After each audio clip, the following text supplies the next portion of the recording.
Assalamualaikum warahmatullahi wabarakatuh. Anak-anak, selamat pagi dengan hari Jumat yang cerah ini. Semoga kalian berada dalam lindungan Allah Subhanahu wa Ta'ala. Sebelumnya sudah tahu ya, pelajaran jam ketiga ini adalah pelajaran bahasa Indonesia.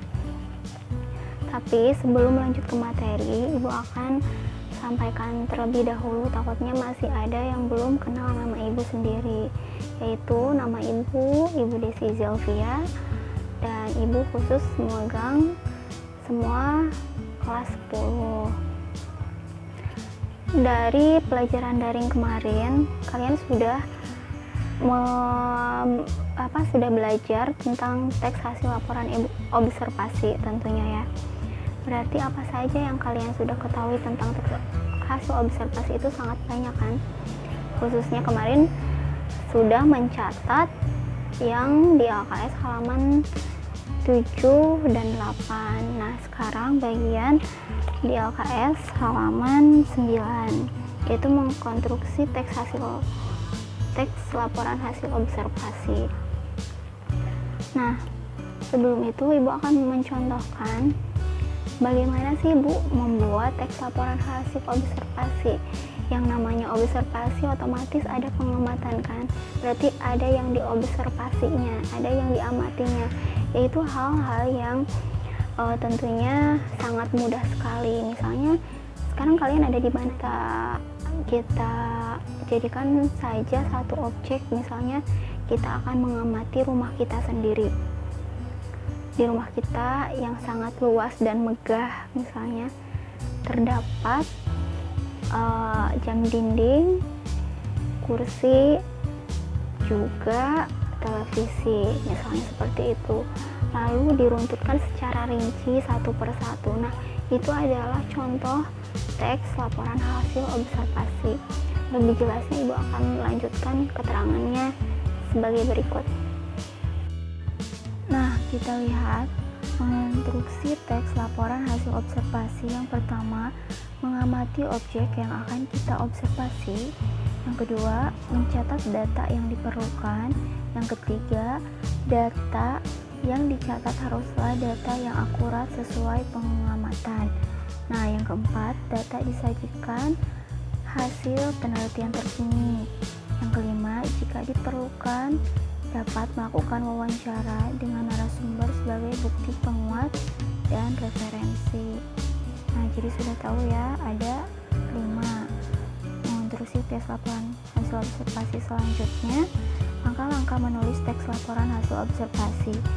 Yang pertama, dalam penyusunan laporan hasil observasi, kita harus menyusun teks sesuai dengan teks laporan.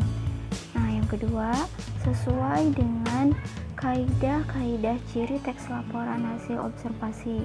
Yang ketiga, dalam penulisan laporan hasil observasi harus terdapat kalimat deskripsi dan kalimat definisi. Berarti kalian harus menjabarkan dulu definisinya apa. Nah, yang keempat, lanjut. Yang keempat, jika terdapat referensi yang lain, sumber harus ditulis dalam laporan tersebut. Yang kelima, tidak terdapat pandangan penulis atau simpulan. Nah, berikutnya kita lihat di sini ada struktur. Kita lihat lagi strukturnya. Yang pertama adalah pernyataan umum. Di sini Ibu kasih contoh buah mangga. Kita ini memilih objeknya yaitu buah mangga berupa objek yang akan kita kaji saat ini. Nah, tentunya sesudah ada pernyataan umum, yaitu adalah bagian keduanya. Kita lihat bagian kedua. Setelah itu deskripsi bagian. Dalam buah mangga itu bagiannya ada apa saja? Ada daun kah? Ada kulitnya? Ada daging buahnya?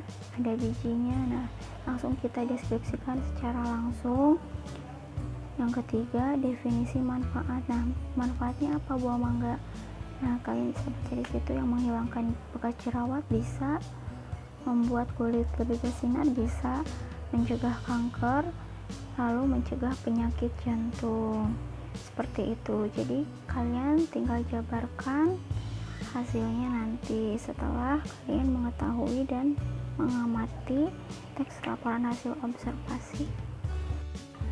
Nah, setelah Ibu sampaikan materi barusan, sekarang bagiannya kalian mengerjakan latihan di LKS halaman 9. Coba lihat halaman 9 yang paling bawah.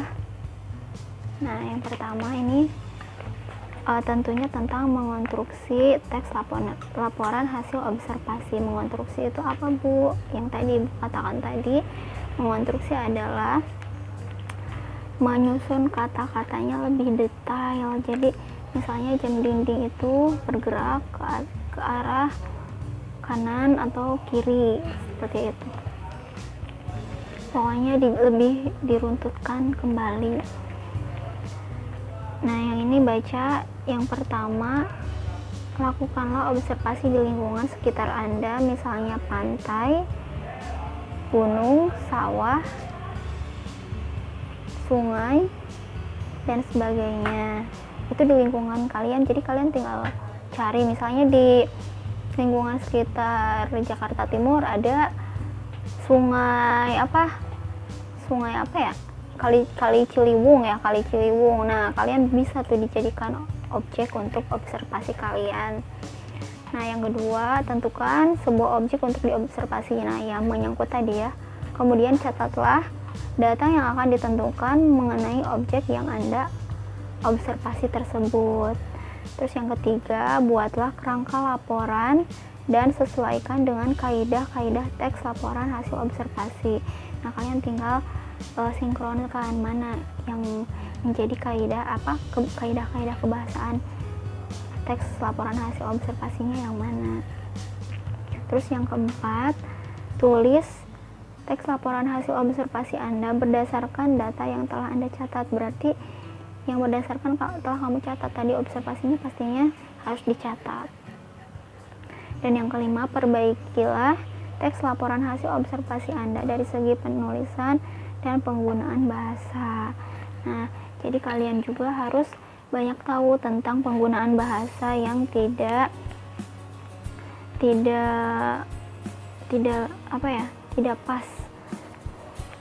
pas untuk ditulis. Misalnya terlalu berlebihan seperti itu, karena ini hasil pengamatan, berarti harus jelas ya. Sudah kalian kerjakan 5 soal ini, lanjut kalian foto dengan tugas kalian seperti ini. Nah, difoto, boleh senyum sedikit, boleh.